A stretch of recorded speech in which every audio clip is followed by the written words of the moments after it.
देवताओं ने अमृत पिया और राग द्वेष से जलने लगे।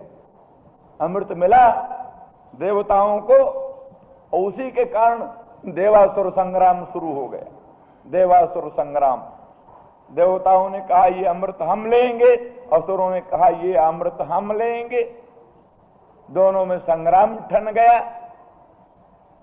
भगवान विष्णु भगवान ने मोहिनी रूप धारण करके असुरों के हाथ से वो अमृत का घड़ा ले लिया। फिर उन्होंने देवताओं को अमृत पिला दिया, असुरों को सुरा पिला दिया और पीछे भेद खुलने पर देवासुर संग्राम बड़ा भयंकर हुआ। तो देवताओं का अमृत तो कलह का बीज हुआ, विविध प्रकार के राग द्वेषादि संतापों का मूल कारण बन गया। किंतु ये आपका जो कथा रूपी अमृत है, ये तो सर्व प्रकार के तापों को समूल उन्मूलन करने वाला है।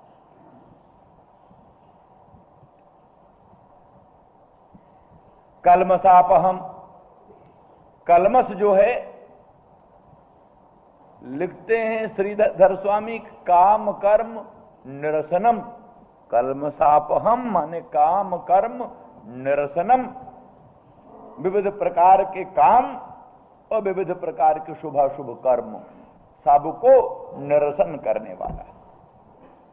अर्थात भगवत कथामृत पान करने से भगवत स्वरूप साक्षात्कार हो जाता है।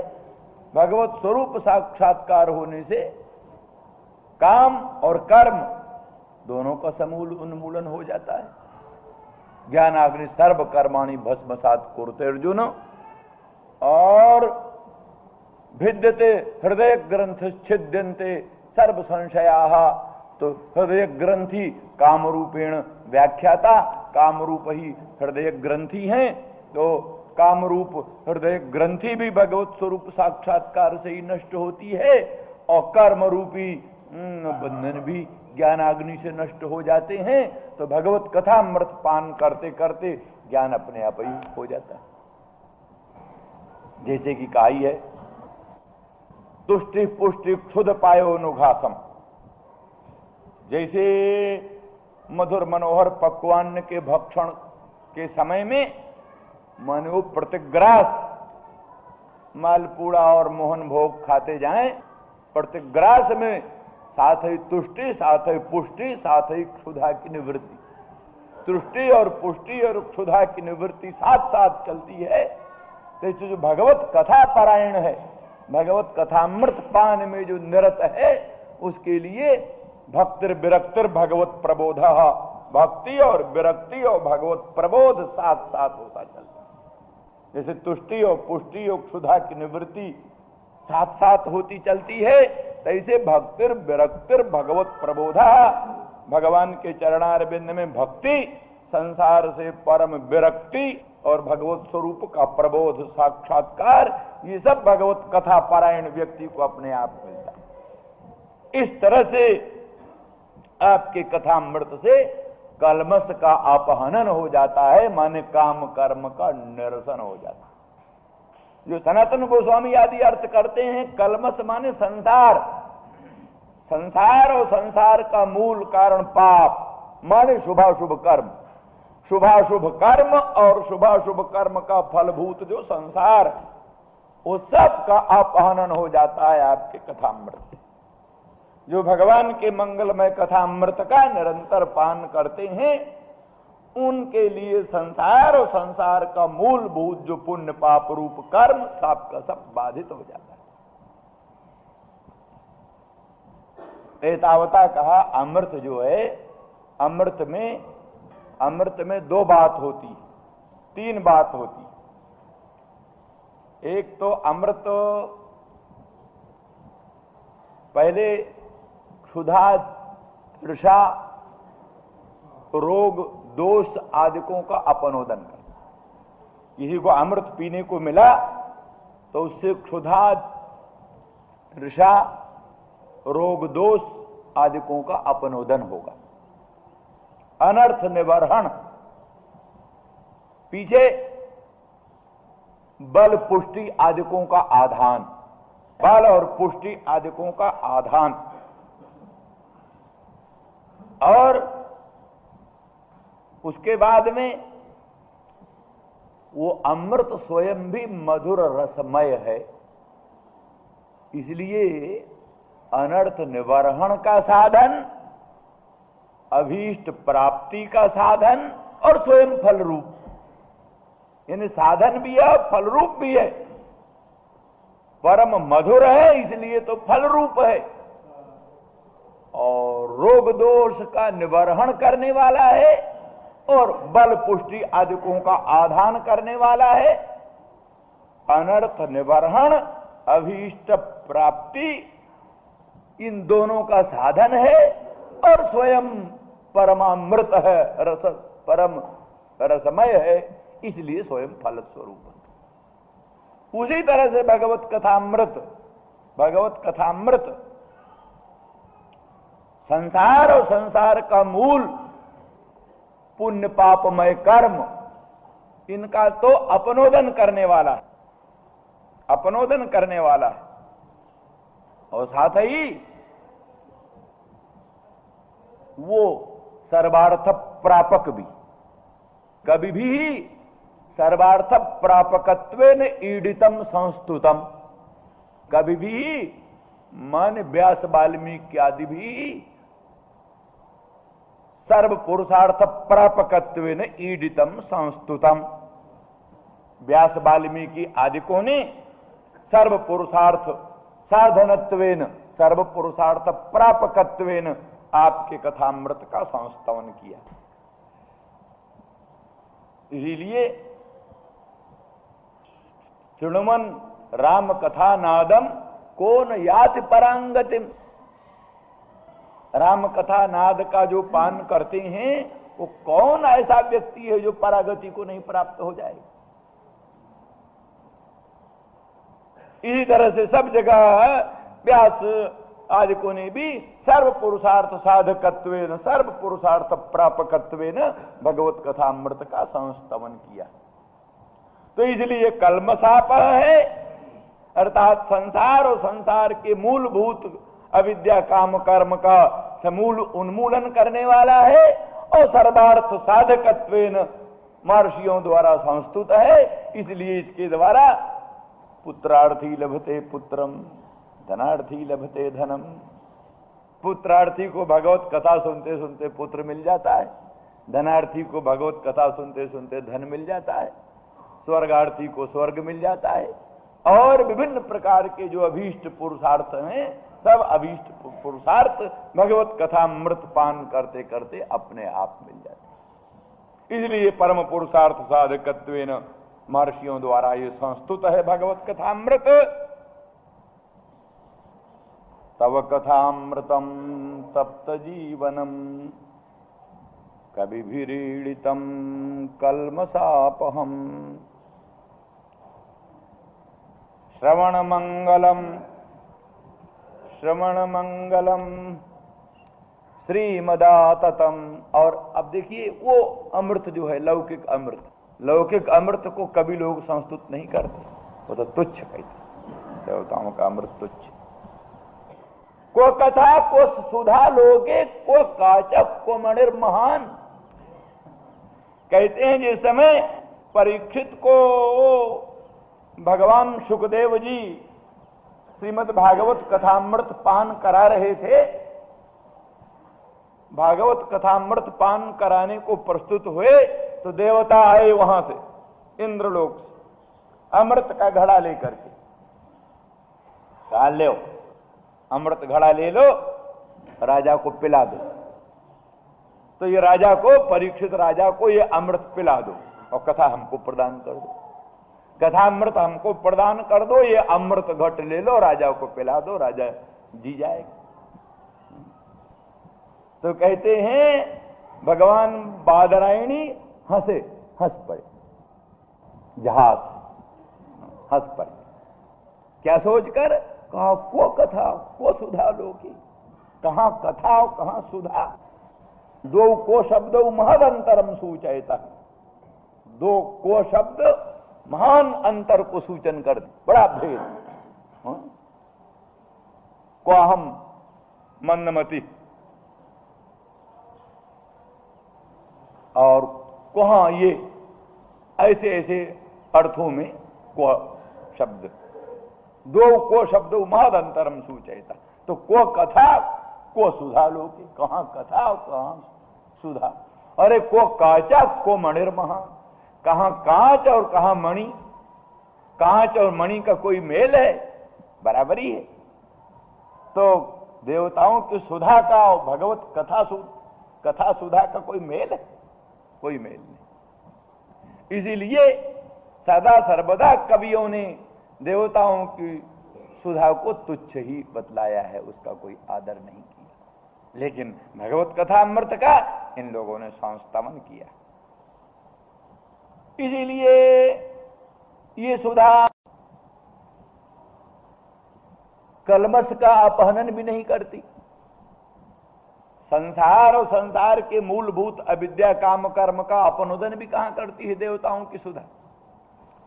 इसलिए देवताओं की सुधा को देवता पान करते रहते हैं तो भी अविद्या काम कर्म में फंसे रहते हैं, संसार में फंसे रहते हैं। उनके ऊपर बारंबार कहीं रावण का हमला, कहीं वृत्रासुर का हमला, कहीं और दुनिया भर का हमला होता रहता है। इसलिए सहन्ते ही कर्म मात्रोपसादिताम दुख बन्य कणिकाम सुधा महा हृदयावगाहिना कुशला अपि। पंचशिखाचार्य कहते सुधा महा हृदयावगाही जो परम कुशल देवता लोग हैं वो भी पाप मात्रोपसादिताम दुख बन्य कणिकाम सहन्ते। पाप मात्रोपसादित जो दुख बन्य कणिका उसको सहना पड़ता है। सही शंकर सही स्वल्प शंकर सप्रत्योमर्ष कीतापि प्रायश्चित्ते नापा कर्तुं शक्य। वो जो हिंसादि जनित प्रत्यवाय है पाप, स्वल्प है, पुण्य अग्निहोत्रादि जन्य बड़ा, और अग्निशोमी आदि पशुआलंबन जन्य जो प्रत्यवाय है पाप है वो स्वल्प। असंकर माने अकेले नहीं भोगना पड़ता, सुख के साथ भोगना पड़ता। अकेले किसी को मिर्चा खाना पड़े तो बहुत कठिन हो जाए, लेकिन मालपुड़ा के साथ मिर्चा खाना पड़े, मोहन भोग के साथ मिर्चा खाना पड़े तो थोड़ा वो चरपराहट उसमें स्वाद ही दे जाता है। तो ऐसे अगर अकेले ही हिंसादि जनित पापों के फल रूप दुख को भोगना पड़े तो जरा बहुत कठिन पड़ जाए। लेकिन दिव्य कर्मों से जनित जो ऐन्द्र पद का सुख, उस ऐन्द्र पद के सुख को भोगते हुए जो बीच में थोड़ा सा रावण के उपद्रव, कंस के उपद्रवों को सुन लेना पड़ता है, आ जाता है। फिर कहते हैं प्रायश्चित नापा कर तुम शक्या, उत्तम प्रायश्चित कोई कर लो तो हिंसादि पाप जनित प्रत्यवाय का निराकरण भी हो जाता है। और अगर निराकरण ना हुआ तो फिर सब प्रत्योमर्श सहना पड़ता है। तो आया कि प्रसंगानुसार देवताओं को भी सुधा का पान करने वालों को भी, नंदन वन का उपभोग करने वालों को भी, कामधेनु कल्प वृक्ष का महत्व अनुभव करने वालों को भी संसार और संसार का मूल अविद्या काम कर्म नहीं मिटता, बने रहता। इसलिए इतर अमृत से कथामृत कहीं उत्कृष्ट। तव कथैव अमृतम तव कथा अमृतम तप्त जीवनम कवि भी रीडितम कल्मषापहम श्रीमत सुशांतम। आपका कथामृत तो सुशांत है और इतरत्व मादकम। देवताओं का अमृत जो है वो तो मादक, उसको पी लेने से तो लोग मत्त हो जाते हैं। मत्त हो जाते हैं तभी सब भूल जाते हैं कर्तव्य कर्तव्य। इंद्र जैसे लोगों ने भी अनर्थ किया, बड़ा बड़ा प्रपंच किया। श्रीमत और ये मादकम। दूसरा, इस कथामृत से ये विलक्षण है कि ये आततम, आततम व्यापकम, ये व्यापक कथामृत व्यापक है। भगवत स्वरूप होने के कारण भगवान और भगवत कथा, जैसे भगवान व्यापक है तैसे भगवान की मंगलमयी कथा सुधा भी व्यापक है। और वो देवताओं का अमृत तो परिच्छिन्न है, परिच्छिन्न है तभी झगड़ा हुआ, थोड़ी थी ना। असुर पी लेंगे तो फिर हम क्या पिएंगे, असुरों को डर रहा देवता पी लेंगे तो फिर हम क्या पिएंगे, परिच्छिन्न में झगड़ा होता है। भगवत कथामृत में क्या झगड़ा, आओ तुम भी सुनो, वो भी सुने, वो भी सुने, ये थोड़ा ना कि ये सुन लेंगे तो हम क्या सुनेंगे, तुम भी सुनो, वो भी सुने, सब सुने। इसलिए भगवत कथामृत व्यापक, आततम व्यापकम, श्रीमत और आततम। भुविगृणन्ति ते भूरिदा जना। कोई कहे हाँ श्रवण मंगलम, श्रवण मंगलम, सुनने से ही मंगल होता है। और तत्व अनुष्ठानापेक्षम, देवताओं का अमृत तो अनुष्ठान की अपेक्षा रखता है। विधि पूर्वक देवताओं के अमृत को पियो तब कुछ होगा। और उसकी उत्पत्ति में भी अग्निहोत्र आदि कर्म कलापों का अनुष्ठान करना पड़ेगा। अग्निहोत्र, दर्श, पूर्णमास, चातुर्मास, ज्योतिष्ठोम आदि कर्म कलाप करो तब वो अमृत मिले। प्राप्ति में कर्मानुष्ठान और प्राप्त हो जाने पर भी अमृत का पान अनुष्ठान करना होगा। पर ये तो श्रवणे नहीं वो मंगलम, सुनने से ही मंगल, सुन लिया इसी से मंगल। कहते साहब कामक क्रोधादि बने रहेंगे तो सुनने से क्या होगा, कथा से, बेकार की बात। कामक क्रोधादि दोषों से भरा हुआ कोई प्राणी है और भगवान की कथा भी सुनता है, वो केवल दम्भी है, कुछ फायदा वायदा उससे नहीं होगा, ऐसा लोग कहते हैं। पर ऐसी बात नहीं, श्रवण ही मंगल है। भगवान के कथामृत का श्रवण, ये श्रवण से ही सब प्रकार के कामक क्रोधादि दोष भी दूर होंगे। जो कथामृत श्रद्धा भक्ति पूर्वक पान करेगा जरूर उस पर असर पड़ेगा, दुर्गुण निकलेंगे, कामक क्रोधादि निकलेंगे, खत्म होंगे। भगवत कथामृत प्राप्ति में भी जो बड़े बड़े अंतराय होते हैं, विघ्न आदि होते हैं, उन विघ्नों का भी निवारण भगवत कथामृत से होता। जो भगवत कथामृत का पान करने लगा, भगवत कथामृत का अनुरागी हो गया, फिर जो अंतराय हैं, विघ्न हैं भगवत कथामृत प्राप्ति में, वो विघ्न भी इसी से दूर हो जाते। इसीलिए तो साधन स्वरूप भी है और फल स्वरूप भी है। भगवत कथामृत परम फल है और विविध प्रकार के पुरुषार्थों का साधक भी है। देखा, श्रुतम हरति पापानि तथा आरोग्यम प्रयच्छति। दुर्गा सप्तशती में भी अनंत कोटि ब्रह्मांड जननी भगवती का जो मंगलमय परम पवित्र चरित्र है, वो कहते श्रुतम हरति पापानि, सुन लो उसको तो पाप खत्म हो। सुनने से ही आरोग्यम प्रयच्छति, विविध प्रकार का आरोग्य मिल जाता है। इसीलिए नहीं कि बड़ा जानो अनुष्ठान करो, कुछ नहीं। भगवती के मंगलमय परम पवित्र चरित्र को सुन लो, सुनने से ही आरोग्य मिलेगा, सर्व प्रकार के रोगों की निवृत्ति होगी, तापों पापों की निवृत्ति होगी और सर्व प्रकार का कल्याण संपन्न हो जाएगा। इसलिए सुनना बेकार है ऐसी बात नहीं। हाँ, ये अवश्य है, ये अवश्य है कि श्रवण के कुछ विशिष्ट अधिकार भी हैं। कई बार सुनते हैं जो तो बढ़िया स्वाद नहीं आता या मन एकाग्र नहीं होता, तो उसमें यही है कि निद्रा आदि बाधा डालने लगती हैं, कथा सुनने बैठे नींद आने लग गई, घर द्वार याद आने लग गया, व्यापार याद आने लग गया, जूते ही कोई उठा न ले जाए, भाई जरा जूते को संभाल के, वही याद आ गया।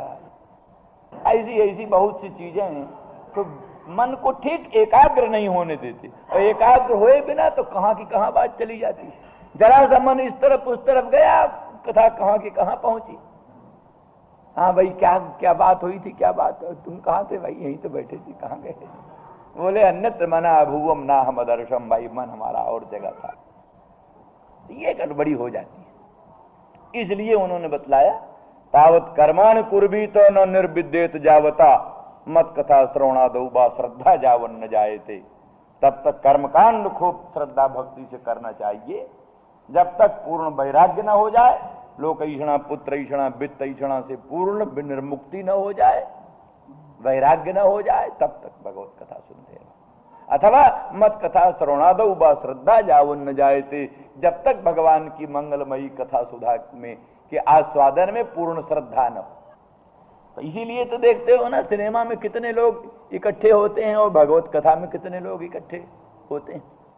और अगर कहीं सिनेमा की ढंग की कथा हो तो खूब इकट्ठे भी हो जाते हैं। सिनेमा की ढंग की ही कथा हो, जहां कुछ बुद्धि न खर्च करनी पड़े, वो जैसे सिनेमा अपने आप ही दृश्य लोगों की आंखों को खींच कर मन को खींच चलता, कुछ करना नहीं पड़ता, बैठे रहो।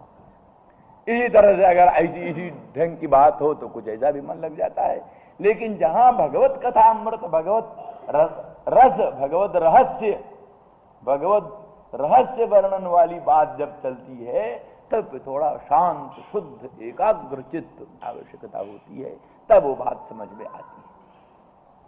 उस सब के लिए थोड़ा वो योग्यता संपादन करना चाहिए। उसी योग्यता के लिए कर्मकांड का अनुष्ठान, उपासना, भगवत चरित्र श्रवण के समय भी ऐसे कुछ साधन है। कानों में भगवान की मंगलमयी कथा सुधा हो, मुख में भगवान का मधुर मनोहर मंगलमय नाम हो, हृदय में भगवान की मंगलमयी दिव्य मूर्ति हो, आंखें खुल जाएं तो सारा जगत भगवान का रूप है, ऐसी बुद्धि बन जाए। तो ऐसे ऐसे ढंगों से फिर भगवत कथा अमृत पान करने से तत्काल लाभ होता है, ज्यादा देरी नहीं होती। इसलिए श्रवण मंगलम, श्रवणे नैव मंगलम न त्वनुष्ठानापेक्षम, श्रवण से ही मंगल हो जाता है, सर्व प्रकार के पुरुषार्थ की सिद्धि हो जाती है, अन्य किसी अनुष्ठान की अपेक्षा नहीं होती। श्रवण मंगलम श्रीमदाततम, वो कैसी कथामृत है? कहते भूवि गृणन्ति ते भूरिदा जनाः, जो भूमंडल में या संसार में आपकी कथामृत का विवरण करते हैं, वितरण करते हैं, जो भगवत कथामृत का वितरण करते हैं, दान करते हैं, सुनाते हैं लोगों को, ते भूरिदा जनाः, वो बड़े दानी है। शास्त्रों में लिखा है अभय दान से बढ़कर कोई दान नहीं। जीवा भय प्रदानस्य कला नारहन्ते षोडशीम, अनेक अनेक प्रकार के दान, अनेक अनेक प्रकार के यज्ञ, अनेक अनेक प्रकार के अनुष्ठान, सब जीवा भय प्रदानस्य कला नारहन्ते षोडशीम, जीव को अभय दान देने से, अभय दान देने का जो दिव्य पुण्य है, उसकी षोडशी कला को, 16वीं कला की भी बराबरी नहीं कर सकते दुनिया के सब सत्कर्म मिल करके। तो भगवत कथामृत ऐसी वस्तु है कि अभय प्रदान इसी से प्राणी को मिलता। नरक का डर, रोग का डर, आदि व्याधि का डर, जमराज का डर, भिन्न भिन्न प्रकार के जो भय हैं, जो प्राणी को मरने के समय सताते हैं, मरने के समय प्राणी को हृदय में दाह पैदा करते हैं। कहते किमहग्वम पापम किमहग्वम साधु ना करवम किमहम पापम अकरवम, इस प्रकार का संताप होता है प्राणी को मरने के समय।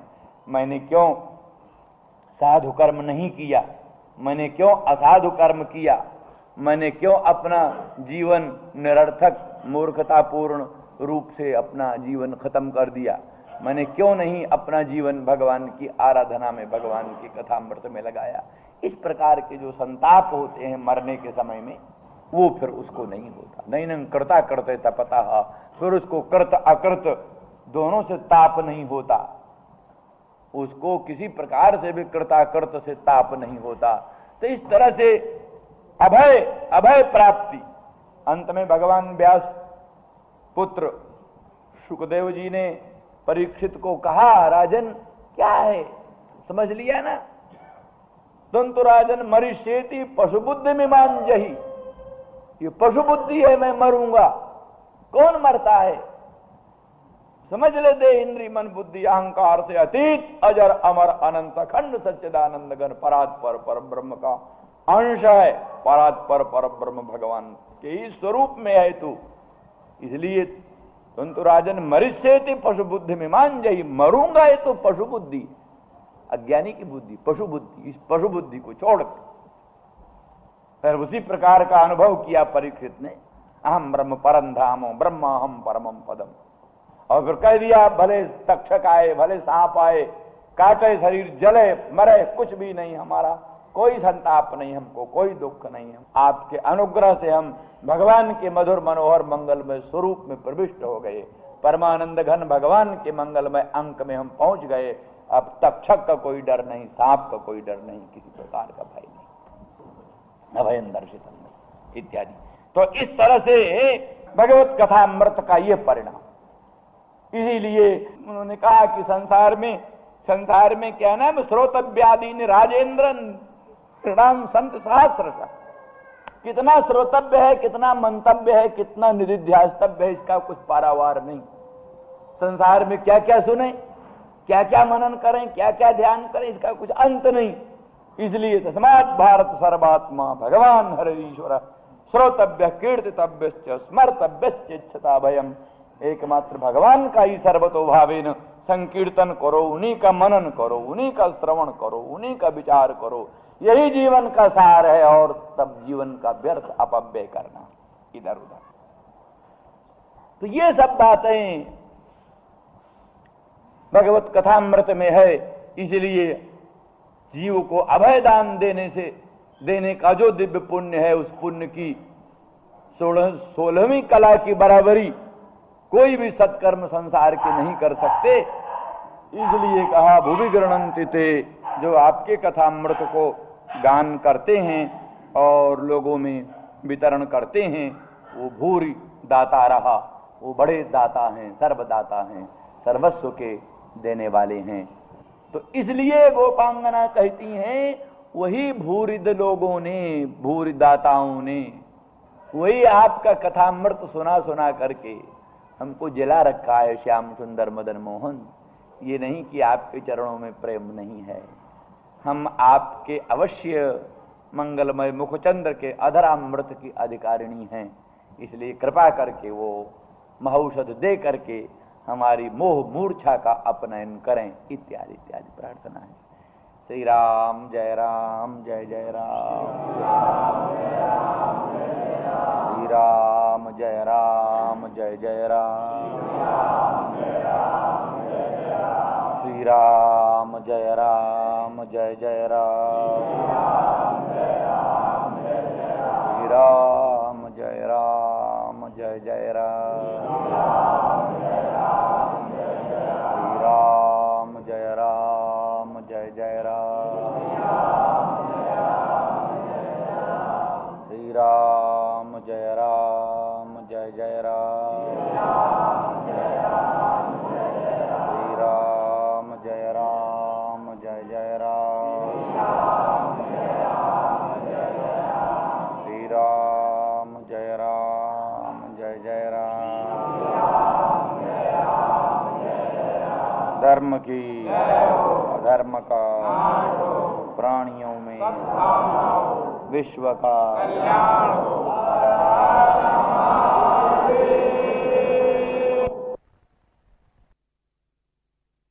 भगवान के रूप में से साई भगवान के पदाम्बुज के रूप में यही पदाम्बुज फणी फणाओं में अर्पित है। तो शास्त्र कहते हैं नारायण परा वेदा, नारायण परा मखा, और नारायण है कोई ऐसा, नारायण परा वेदा, नारायण परा मखा। तो नारायण में ही सब वेदों का तात्पर्य है, नारायण के ही अर्चन में सब मखों का तात्पर्य, जितने मख हैं यज्ञ हैं सब नारायण में ही पर्यवसित होते हैं।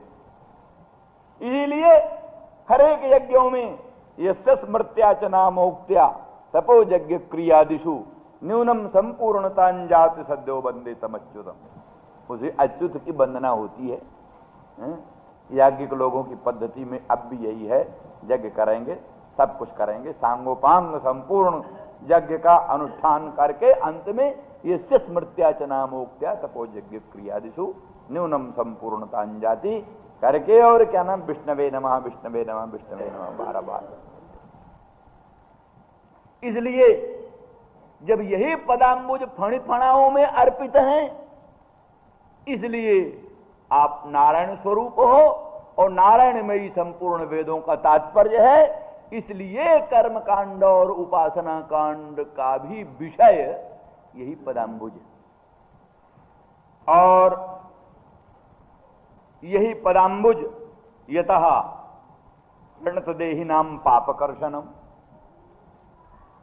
जो शरणागत हैं, भगवत शरणागत हैं, भगवान के पदाम्बुज में अपने आप को अर्पित कर दिया है,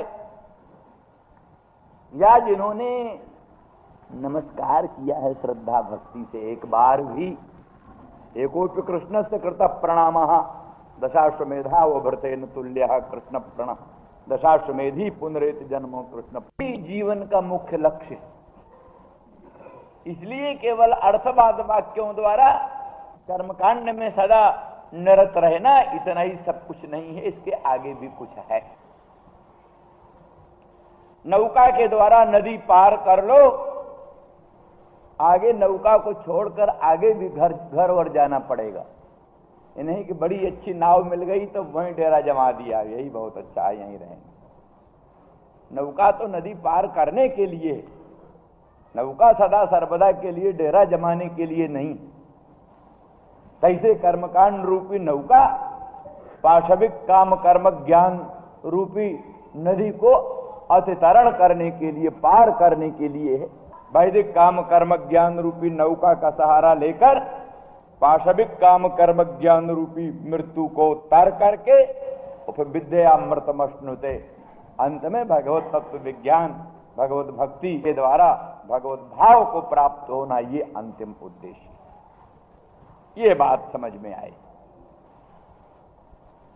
तो इसके अनुसार फिर वही मधुरया गिरा इस पक्ष में भी लग जाएगा। जैसे मधुरया गिरा उस तरफ लगा, तैसे मधुरया गिरा यहां भी वही आप अपनी मधुर वाणी से, मधु माने मधुवत मिष्ट, मधुवत अमृतवत मिष्ट, मधु की तरह मिष्ट, जहां सुस्निग्ध शीतल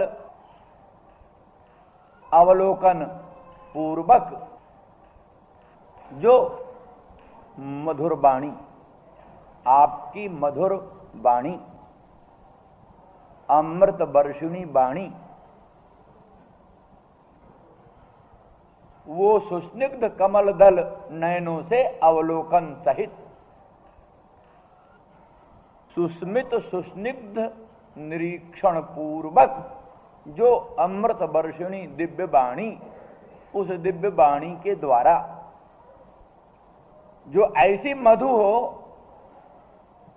कि सर्वविध देह गेह लौकिक पारलौकिक सर्वविध सुखों को भुलाने वाली, देह गेह को लोक परलोक के सर्वविध सुख को भुलाने वाली ऐसी मधु अमृत को, इसीलिए मधु मधुवत, मधुवत अमृत रूप और मधुवत मादक। मधु माने मादक भी है मधु मध्यम और मधु अमृतम। मधु अमृतम, मधु मध्यम। तब अर्थात मादक जो अमृत, मादक अमृत कैसा मादकत्व है कि माने बस देह गेह को भुलाने वाली, लौकिक पारलौकिक सर्वविध सुखों को भुला देने वाली। इतर राग विस्मारण नृणाम, भगवान के अधरामृत, भगवान के वचनामृत, भगवान के मुख सौरभामृत, ये एक एक अमृत प्राणियों के देह गेह को बिसरा देती, लोक परलोक के विविध सुखों को बिसरा देती, भुला देती। यही एकमात्र सर्वोत्कृष्ट उपाय है विश्व विस्मरण का।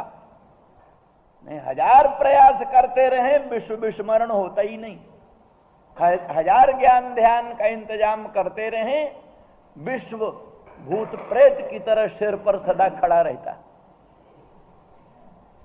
लेकिन जहां भगवान के मुख सौरभामृत, मुख पंकज के सौरभामृत का दिव्य मादक अमृत, मादक अमृत वर्षिणी दिव्य वाणी का रसास्वादन हुआ, तहां उस एक ही रसास्वादन में विश्व विस्मरण हो जाता है, विश्व भूल जाता है। बिना प्रयास किए विश्व का स्मरण ही खत्म हो जाता है। भगवान की मंगलमयी कथा सुधा के पान में जिनका चित्त एक क्षण के लिए लग गया, संसार फीका प्रतीत हो गया। और मन लग गया तो कितना समय चला गया फिर मालूम भी नहीं पड़ता। तो फिर जिनको भगवान के मंगलमय मुख पंकज का सौरभामृत रसास्वादन करने को मिल गया, मादक अमृत वर्षिणी, मादक अमृत वर्षिणी वाणी का रसास्वादन जिनको मिल गया, फिर देह गेह का विस्मरण, विश्व का विस्मरण, लौकिक पारलौकिक सर्व सुखों का विस्मरण अपने आप हो जाता। मधुरया गिरा बलगु वाक्यया बलगूनी मनोहराणी वाक्यानी यस्याम। बड़े बलगु, बड़े मनोहर हैं वाक्य जिनमें भगवान की अमृत वर्षिणी वाणी, जैसे यही मांग ही पार्थ व्यपाश्रित्य जे पिस्यु पाप जो नया स्त्रियो वैश्यास्तथा शूद्रास्ते पियांति परांगतिम। हे पार्थ, मेरा व्यपाश्रयण करके, मेरा आश्रयण करके स्त्री, शूद्र तथा और भी कहां तक बतलाएं, जो बहुत से पाप योनि प्राणी हैं, वो भी मेरा आश्रयण करके मुझ सर्वाधिष्ठान स्वप्रकाश सच्चिदानंद घन परब्रह्म को प्राप्त हो जाते। ये वाणी बलगु वाक्या वाणी है, बड़े मनोहर वचन इन वाणी में। सर्वधर्मान परित्यज्य मामेकं शरणं व्रज अहं त्वा सर्व पापेभ्यो मोक्षयिष्यामि मा शुचः। ये वाणी मधुरा वाणी है, बलगु वाक्या वाणी है, अमृत वर्षिणी वाणी है। जिनको इस वाणियों का रसास्वादन हुआ, सचमुच संसार भूल जाते। इन्हीं वाणियों के ही प्रभाव से धन धान्य समृद्धि पुत्र पौत्र विविध प्रकार के ऐश्वर्य सुख सब को छोड़ करके जंगल में भटकते हुए भगवान का नाम लेते हुए संत लोग घूम रहे। दूसरी दृष्टि से किसी प्रसंग में भगवान की निंदा करती हुई गोपांगना निंदा करती हैं और रूपांतर से स्तुति करती। एक ढंग से निंदा करती हैं और रूपांतर से स्तुति करती। जदनुचरित लीला कर्ण पीयूष विप्रुट शक्र ददन विधूत द्वंद्व धर्मा विनष्टा सपदि ग्रह कुटुम्बम दीन मुत्सृज दीना बहव इव विहंगा भिक्षुचर्यांचरंती। सखी, इनके अनुचरित लीलाओं को, मदन मोहन श्याम सुंदर की अनुचरित लीलाओं को कुछ लोगों ने सुना। कैसी लीलाएं हैं? कहते कर्ण पीयूष विप्रुट, कानों के लिए अमृत के बिंदु जैसे लगते। अमृत विप्रुट, कर्ण पीयूष विप्रुट। भगवान की मंगलमयी अनुचरित लीलाएं कानों के लिए अमृत। उनके कुछ विप्रुटों को, कुछ बिंदुओं को जिन्होंने पी लिया, क्या हुआ? शक्र ददन विधूत। एक बार भी इनके अनुचरित लीला पीयूष विप्रुट को जिन्होंने एक बार भी किसी तरह से पी लिया, विधूत द्वंद्व धर्मा, उनके द्वंद्व धर्म खत्म हो गए। माने उनका स्त्री पुरुष का जोड़ा टूट गया। क्यों? भगवान की अनुचरित लीला रूपी पीयूष विप्रुट को पान करते ही उनके मन में वैराग्य आ गया। वैराग्य आ गया, चलो भाई संसार छोड़कर वृंदावन धाम में प्रभु का भजन करें, अवध धाम में चलकर प्रभु का चिंतन करें। तो लिखा है विधूत द्वंद्व धर्मा, विधूतम प्रकंपितम। क्या नाम है? विधूता प्रकंपिता द्वंद्व धर्म गार्हस्थ धर्म ये शाम। गार्हस्थ धर्म कांप उठता। इनके अनुचरित लीला कर्ण पीयूष विप्रुट को एक बार भी पान करते ही गृहस्थ धर्म कांप उठता। अरे बाबा, अब गए, खत्म हो। और दूसरे रूप में द्वंद्व धर्म, जितना द्वंद्व धर्म है, जरा मरण, क्षुधा पिपासा, आदि व्याधि, ये जो द्वंद्व धर्म है ये खत्म हो जाते हैं। भगवान के मंगलमय परम पवित्र चरित्रामृत का एक बिंदु भी जिन्होंने रसास्वादन किया, उनके जरा मरण, आदि व्याधि, शोक संताप, हर्ष अमर्ष, सब द्वंद्व धर्म खत्म हो जाते। शक्र ददन विधूत द्वंद्व धर्मा विनष्टा, संसार की दृष्टि से विनष्ट हो जाते।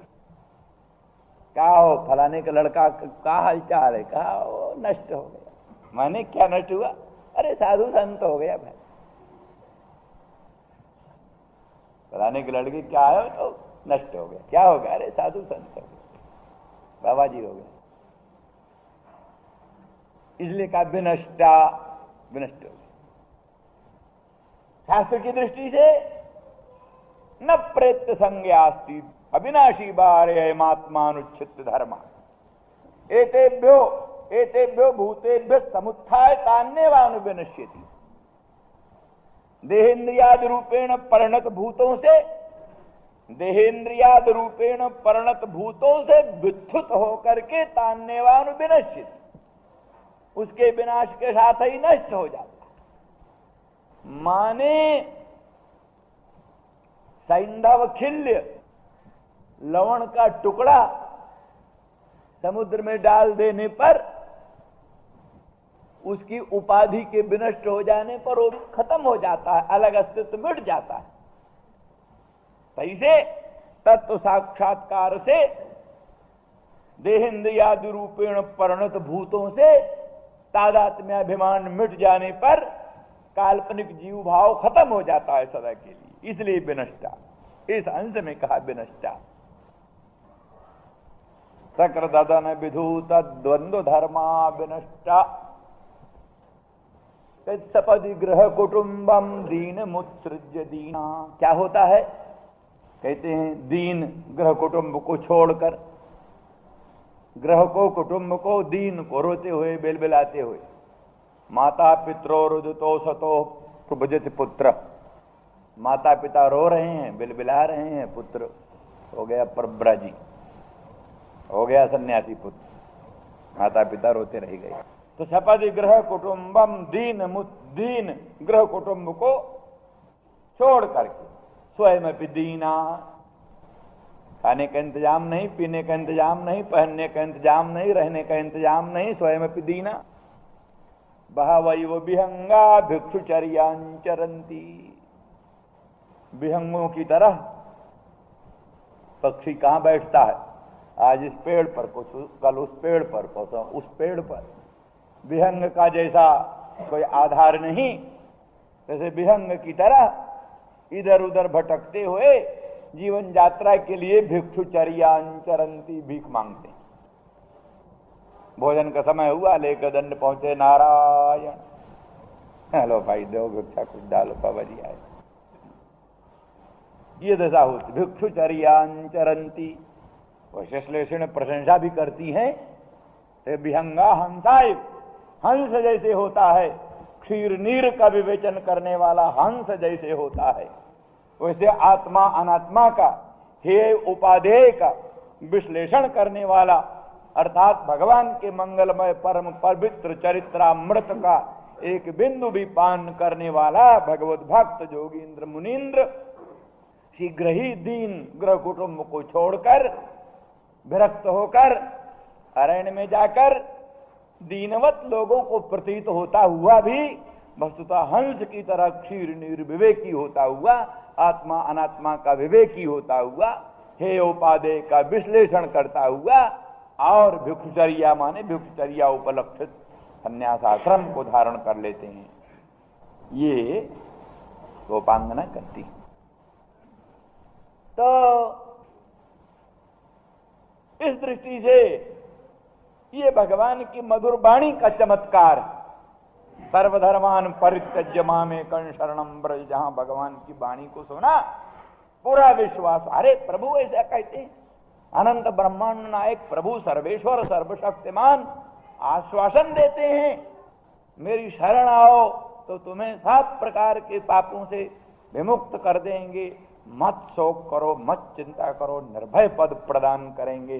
भगवान की ऐसी अमूल्य वाणी को, बहुमूल्य वाणी को, बल्गु वाक्या वाणी को, बुध मनोज्ञा वाणी को सुन करके हृदय में परम आह्लाद हो।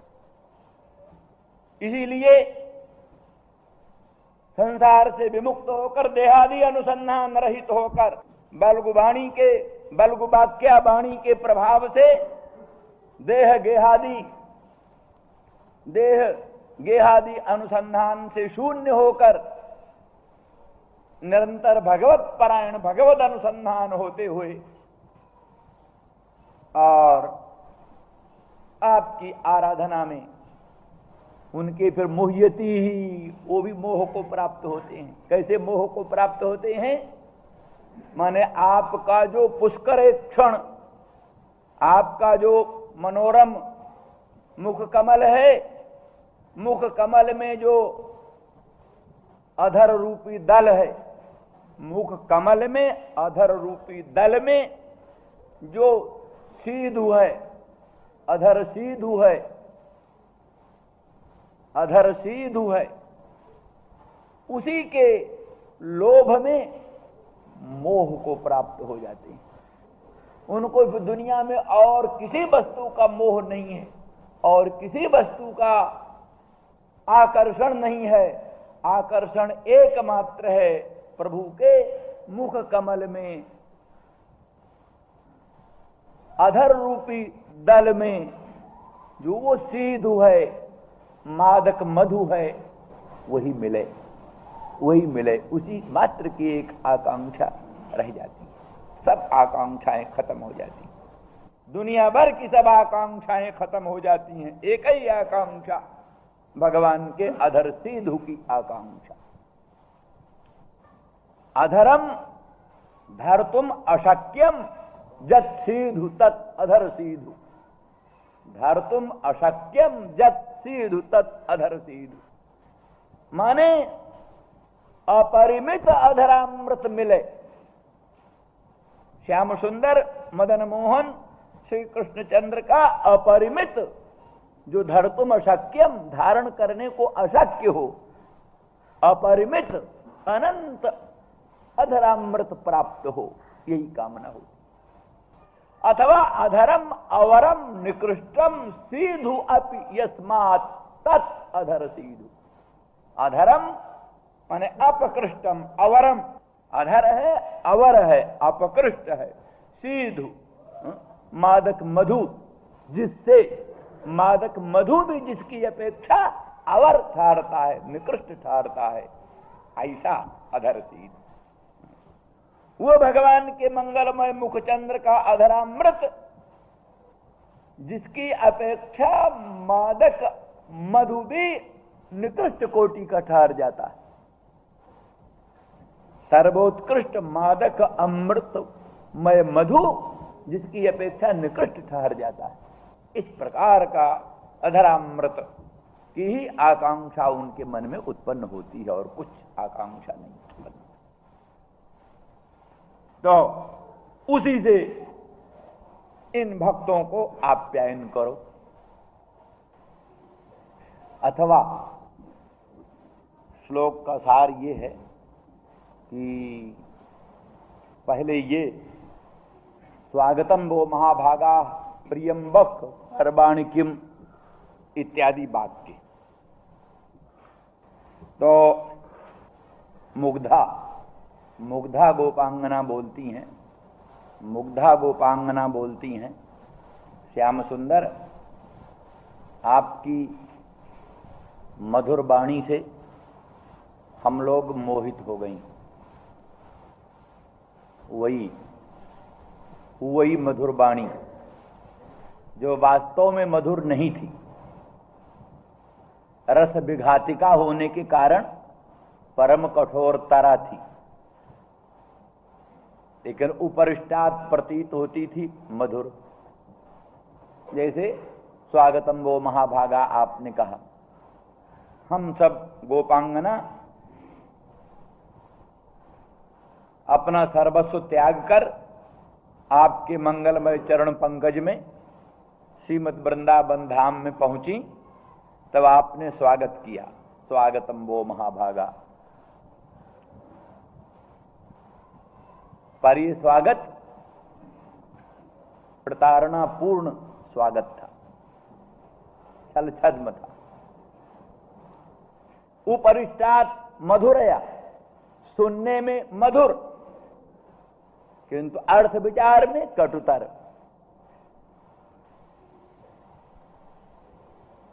मधुरया गिरा, तो उससे मोह को प्राप्त हुई हम लोग।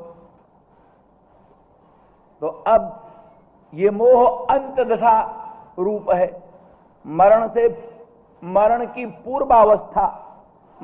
पूर्वावस्था मूर्छावस्था, उसी को हम लोग प्राप्त हो गई। अब वास्तविक इस मूर्छा के निवारण करने के लिए आवश्यक है स्वयं अभिव्यक्त हो, प्रकट हो और मधुरा वाणी से इनका आप्यायन करें। मधुरया गिरा न तो वज्रवत कठोरया, वज्रवत कठोरा वाणी नहीं, ऐसी भी वाणी का प्रयोग किया था भगवान। प्रतियात ततो ग्रहान, इसलिए गोपांगनाओं अपने घर लौट जाओ, गोपांगनाओं अपने घर लौट जाओ। पति स्त्री भीर नहातव्य लोकेप्सु भीरपातकी, लोकेप्सु जो नारी हैं, वैकुंठ धाम स्वर्ग धाम चाहने वाली जो नारी हैं, उन नारियों को कभी भी अपने पति का अतिलंघन नहीं करना चाहिए। इसलिए प्रतियात ततो ग्रहान, लौट जाओ अपने घर को। ये जो वाणी आपकी थी वो वज्रवत कठोर वाणी थी। लोकैषणा पुत्रैषणा वित्तैषणा से विनिर्मुक्त होकर संसार का त्याग करके आपके मंगलमय चरण पंकज की शरण गई और आपने कह दिया प्रतियात ततो ग्रहान। ये वज्रवत कठोरा वाणी थी। और स्वागतम महाभागा, ये प्रतारणा पूर्ण वाणी थी। ये ऊपर से तो बड़ी मधुर थी, पर छल छद्म पूर्ण ये भी वाणी थी। तो ऐसी वाणी नहीं, वस्तु दृष्टिया मधुरा वाणी से हम गोपांगनाओं को आश्वासन दो, आप्यायन करो, जो कि बलगु वाक्य वाली हो, जिसका अर्थ भी परम प्रिय हो, वर्ण भी सुंदर हो, स्वर भी सुंदर हो, वर्णबंध भी सुंदर हो, अभिधा शक्ति, लक्षणा शक्ति और व्यंजना शक्ति से वस्तु स्वरूप, रस, भाव, अलंकार आदिकों को अभिव्यंजन करने वाली वाणी हो, ऐसी मधुरा वाणी थी। यद्यपि हम लोग अज्ञा हैं, अविवेकिनी हैं, मुग्धा बोल रही ना, हम लोग अविवेकिनी हैं, तो भी आपकी वाणी तो सर्वथा बुध मनोज्ञा ही होनी चाहिए। बुद्धजनों के मन को आकर्षण करने वाली, परम विदग्धों के भी हृदय को आकर्षण करने वाली ऐसी दिव्य वाणी के द्वारा पहले आश्वासन दो। और पुष्करे क्षण अपने शीतल अमल कमल दल तुल्य विशाल नेत्रों के द्वारा हमको निहारो, देखो, उससे भी हमारे इस मूर्छा की, मोह की, ताप की निवृत्ति होगी। और फिर अधर सीधु से, अधरामृत से हमारे हृत ताप का उपशमन करें। ये तीन। श्याम सुंदर कहते, सखी क्यों ऐसा करें, तो हमारी कौन लगती हो, तो हमारी कौन लगती हो, ये सब क्यों करें तुम्हारे लिए। तो कहते, विधि करी रिमाहा, श्याम सुंदर हम आपकी दासी हैं, विधि करी हैं, विधि करी हैं, दासी, अर्थात इसके बदले में हम कुछ दे तो नहीं सकती। ये जो चीजें हमने मांगी हैं, मधुर वाणी के द्वारा हमारा हृदय आह्लादन करो, कमल कमल दल तुल्य विशाल नेत्रों के द्वारा अवलोकन करके हमारे हृदताप का उपशमन करें, दुर्लभ अधरामृत दान करके हमारे इस मूर्छा का अपनयन करें। इसके बदले में हम कुछ दे तो नहीं सकते, किंतु आपकी दासी बनती हैं, जन्म जन्मांतरों के लिए, युग युगांतरों के लिए, कल्प कल्पांतरों के लिए आपकी दासी बनती हैं, आपकी किंकरी रहेंगी। और इसका कोई प्रतिनिधित्व दूसरा कर नहीं सकता। इसलिए मैं अपने को, अपने अंतरात्मा को, अंतःकरण को, शरीर को जन्म जन्मांतरों के लिए आपके चरणों में अर्पण करती हूं। तो भी इतने से आंद्रण नहीं होंगी, हम इतने से आंद्रण नहीं होंगी, किंतु आप परम सद्वैद्य के तुल्य प्रत्युपकार, निरपेक्ष उपकार करें।